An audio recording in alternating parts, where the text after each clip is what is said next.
তারকা খেলোয়াড় নীলফামারী পক্ষে প্রথমবারের মতো কর্নারি অবস্থায় জাতীয় জেলা present football academy Saidpur Nilphamari এই শটটি যিনি করছেন এই খেলোয়াড়টির নাম হলো সৈকত। এই খেলোয়াড়টির বাড়ি হলো বগুড়া শহরে। এই খেলোয়াড়টি ফ্রান্স বিশ্বকাপ খেলে এসেছেন সৈকত। লামালাম রাজ দেবাচেবানা থেকে Sohel Sohel absolutely well served the keeper.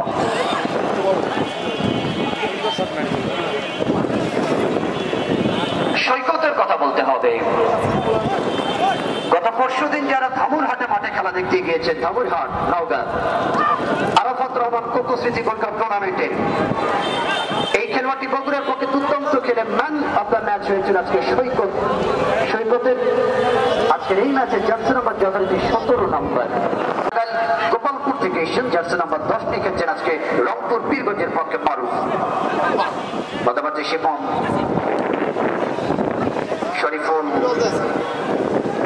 শরীফুলের কথা বলতে হবে, তবে সে কথা পরে আসছে বলতে বলতে আমি গত ম্যাচে কয়েকটি খেলোয়াড়ের কথা বলেছিলাম,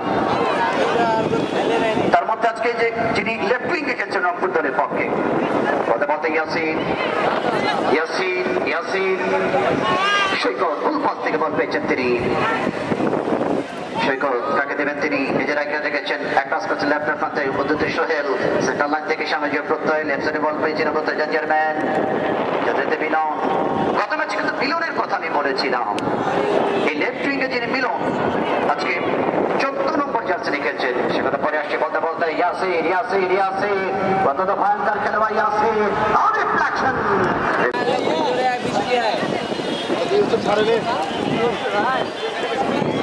কদিন আগত দিছিল মতন অনেক সাইডে কত দিয়ে লাগাও রে বল ভাই কত হাই বাজার এ নামা হইছে ওর মধ্যে নামা যাইবে না ভাব চাইছে কথা আছে নামা যাইবে 2000 কম করে নামা যাইবে